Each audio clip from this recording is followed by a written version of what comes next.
Hey C3 family, it's Brad here. My wife Shelby and I are part of the C3 East Village team, and I'm so excited to share the word of hope that God has been encouraging me with over the past few weeks. Before our current reality hit, I had been reading through the Old Testament with my Bible class, and like many of you, I was excited to get to the New Testament and to get into the stories about Jesus. And yet, as the school environment quickly changed, and I, alongside many of us across the globe, found our worlds upturned and our daily lives adjusted, I couldn't shake the clear message that is revealed through all the prophets, and that is a message of hope. I just kept coming back to this message of hope.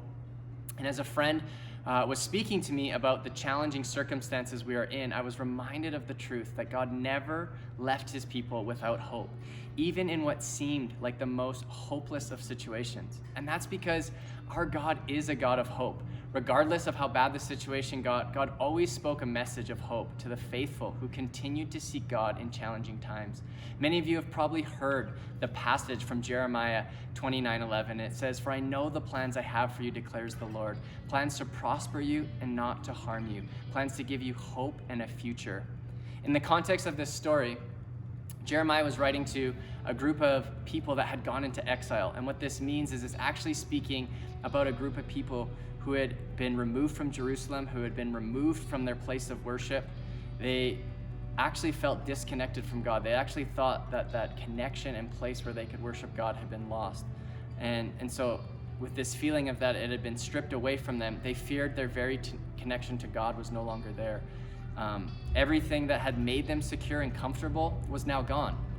And I don't know if any of you feel that way today.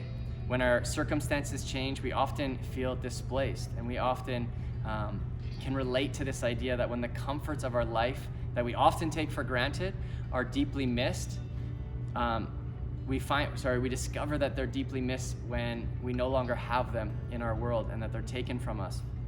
And yet, despite the circumstances that God's people found themselves in, God left them with a message of hope. God was pointing their thoughts towards hope in the midst of what would have seemed like a hopeless situation. Jeremiah was reminding them that God had not abandoned them, but he was telling them to not miss the moment that they were living in currently. I know I would have related to many of the Israelites that were looking for an immediate solution to their current situation. I don't know about you, but I often view moments like the one we are facing today, and I anticipate, when is this going to end?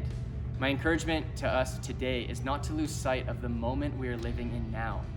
All around us, people are in need, and we can do something to bring hope into their world.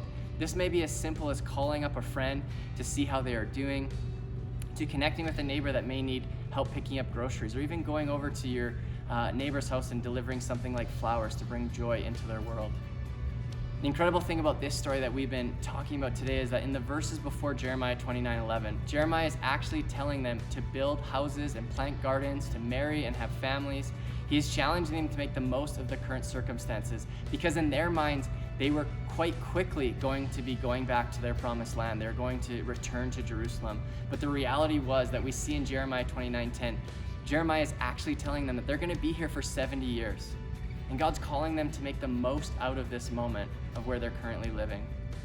Today, we live in an uncertain world, but no matter what we face, God's word provides hope for us.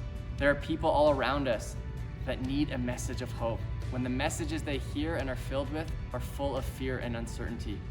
Remember the words of Jeremiah, that God knows the plans he has for you. Plans not to harm you, but to give you hope.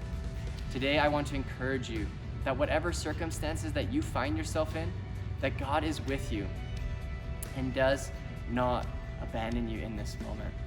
Take a moment today to think about someone in your world that needs to be encouraged, and take a moment to give them a call.